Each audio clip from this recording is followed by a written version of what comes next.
నమస్తే friends, welcome back to honey Anu kitchen. ఇవాల్టి మన వీడియోలో పచ్చి బనానా తోటి పాయసాన్ని ఏ విధంగా తయారు చేయాలో చూపించబోతున్నానండి. టేస్ట్ మాత్రం చాలా అంటే చాలా బాగుంటుంది. మనకు పాయసం అనగానే సేమియా పాయసం గుర్తొస్తుంది కదా, అలా కాకుండా ఇలా కొంచెం డిఫరెంట్గా బనానా తోటి చేయండి. టేస్ట్ మాత్రం చాలా అంటే చాలా బాగుంటుంది. మనము బనానా తీసుకొని సైడ్స్ కట్ చేసుకోండి. ఈ బనానాది కూర కూడా వండుకుంటారండి, చిప్స్ లాగా చేసుకుంటారు. ఈ బనానా తీసుకొని పైన పొట్టంతా తీసేసుకోండి. పైన పొట్టు తీసుకున్న తర్వాత కొబ్బరి తురిమేది ఉంటుంది కదా, ఆ కొబ్బరి తురిమే దాంతో ఇలా తురుముకోండి.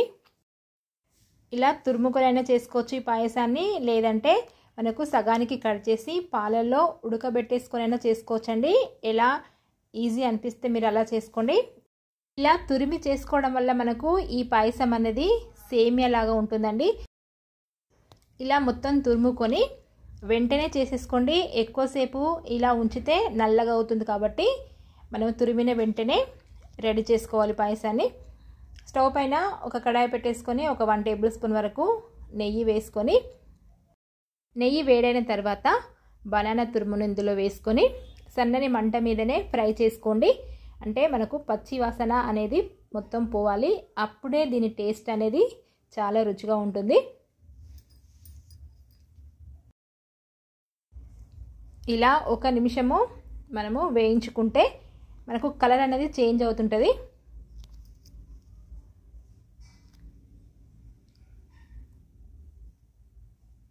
చూడండి, మనకు ఇలా కలర్ అనేది చేంజ్ అయింది కదా.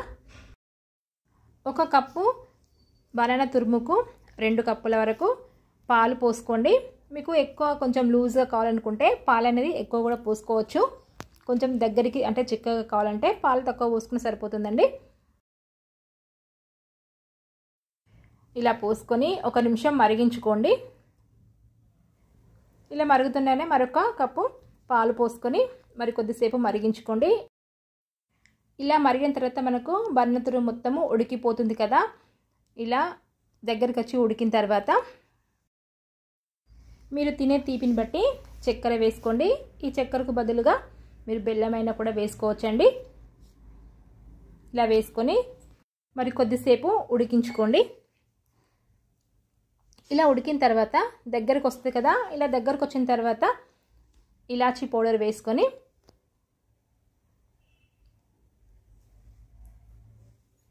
డ్రై ఫ్రూట్స్ కూడా మీరు బాదం, కాజు, పిస్తా మీకు ఏ డ్రై ఫ్రూట్స్ నచ్చితే ఆ డ్రై ఫ్రూట్స్ను కొంచెం నెయ్యిలో ఫ్రై చేసుకొని ఇవి కూడా వేసుకోండి. ఇలా వేసుకొని మనం తిన్నారనుకోండి మనకు సేమియా పాయసం లాగానే ఉంటుందండి, అంత బాగుంటుంది. ఈసారి మీరు ఏదైనా పండుగకు ఇలా ట్రై చేయండి. చాలా అంటే చాలా రుచిగా ఉంటుంది. బనానా తోటి ఒక కూరే కాదండి, ఇలా పాయసం చేసుకోవచ్చు, బజ్జీలాగా కూడా చేసేసుకోవచ్చు. ఇలా చేసుకున్నా చాలా చాలా సూపర్గా ఉంటుంది బనానా తోటి. మీరు కంపల్సరిగా ఈ ఫెస్టివల్కి ఇలా ట్రై చేయండి, చాలా చాలా రుచిగా ఉంటుంది. కమ్మగా నోరూరించే బనానా పాయసం రెడీ అయింది కదా. ఈ వీడియో మీకు నచ్చినట్లయితే ఒక లైక్ చేయండి, షేర్ చేయండి. ఇలాంటి మంచి మంచి రెసిపీస్ కోసం మా ఛానల్ని సబ్స్క్రైబ్ చేసుకోవడం మర్చిపోకండి. Thank you for watching.